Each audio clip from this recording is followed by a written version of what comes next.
Have you ever looked at a picture of the planet Mars and hoped you knew just a little bit more about its history? Mars is a wonderful planet that not a lot of people know about.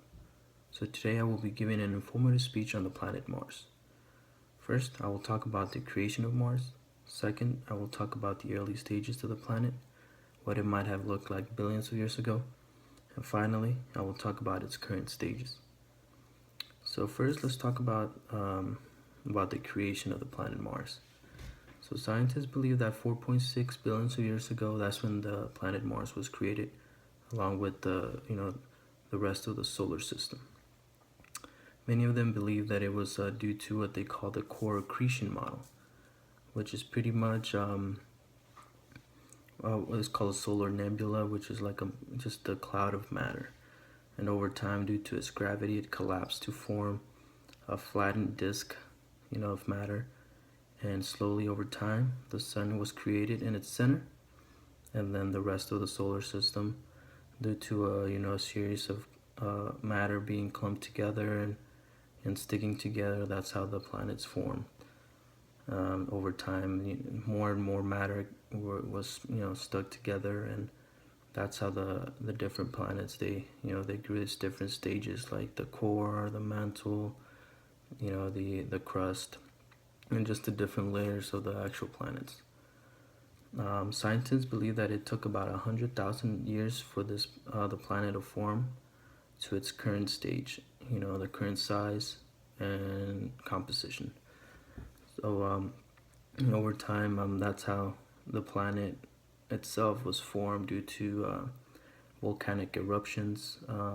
At this time, there was a heavy bombardment about 4 billion years ago that the planet Mars was being heavily bombarded by asteroids, therefore causing a lot of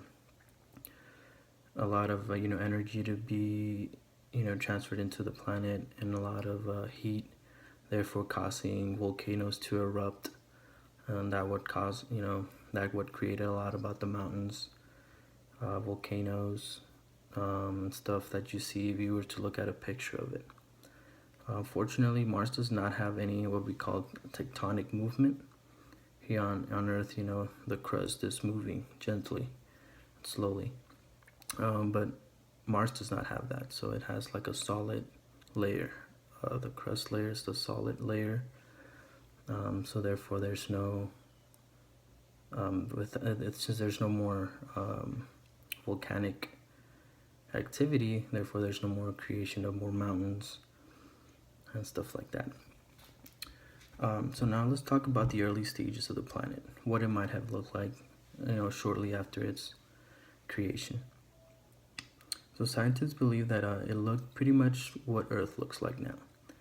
There's a lot of evidence on the surface based on, like the mountains. It looks like there's dry riverbeds, dry oceans on the surface. So there's a lot of evidence that it might have had liquid water. And if you look at a picture, you can definitely tell, like the dry riverbeds, dry lakes, oceans, the mountains. There's even in the, in the the ice caps, there's, frozen liquid water on there. And so yeah, there's a lot of evidence stating that billions of years ago, it might have looked like what Earth looks like now.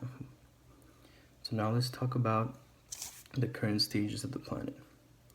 So if you look at a picture of Mars today, you could tell that it looks a little bit red, therefore getting its name, the red planet. And that's because of the heavy oxidation of the actual surface. Mars does not have an atmosphere, therefore it's heavily bombarded by solar radiation, and that's why it causes that rusty look on the surface of the planet.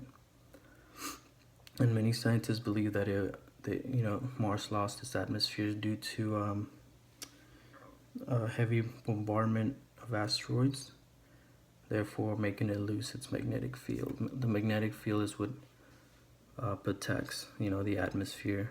If we were ever able to lose our magnetic field for whatever reason, our atmosphere will surely follow and be swept away by the solar wind.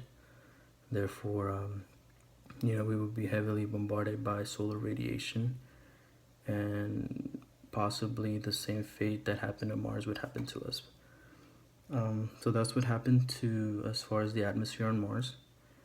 That's why you see that red, rusty look on it. And there's a lot of talk about colonizing Mars nowadays. That's why I wanted to do this speech about it. And there's actually two companies that I can think of that were solely created for this purpose of sending people to Mars or establishing a permanent colony on it. One is SpaceX. So SpaceX is like a private company, a space company, and that's why their CEO Elon Musk created that company in order to send people to Mars one day. They're actually the first company to use what they call the reusable rocket. So whenever they send something up into space, before they used to lose everything. The actual rocket that they would use to send, like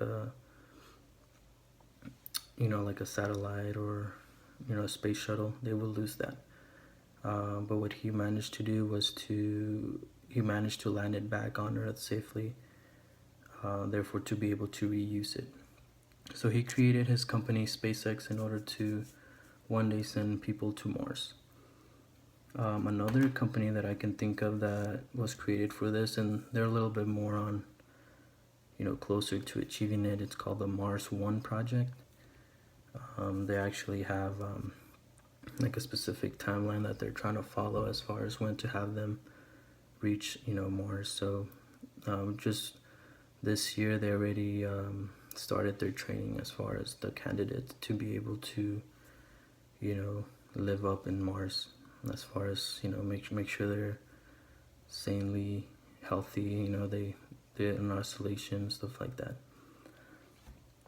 So in conclusion, today I talked about the history of the planet Mars. First, I talked about the creation of the planet.